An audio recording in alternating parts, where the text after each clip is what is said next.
জীবনের সবথেকে ইম্পর্টেন্ট কাজ হচ্ছে নিজেকে ভালোবাসা।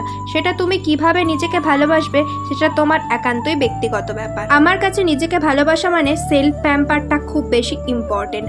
তো আমি আজ স্নান টান করে উঠে ফার্স্টে একটা টোনার অ্যাপ্লাই করলাম আর তারপর ময়শ্চারাইজার। আর এই নেল পলিশের কালারটা না আমার খুব বেশি ফেভারিট। এরপর ঠাকুর ঘরে গিয়ে কৃষ্ণকে স্নান করিয়ে দিলাম আর তারপর একটা সুন্দর জামা পরিয়ে দিলাম। এরপর একটু ওকে আদর করে নিলাম। এরপর আমি বসেছিলাম একটা স্ক্রিপ্ট লিখতে, কারণ আমার একটা কাজ আছে সেই জন্য। তারপরে তো একটু খিদে পেয়ে গিয়েছিল, তো এখানে বসে বসে আমি একটা বাস্ট খাচ্ছিলাম আর মায়ের সঙ্গে টুকটাক গল্প করছিলাম।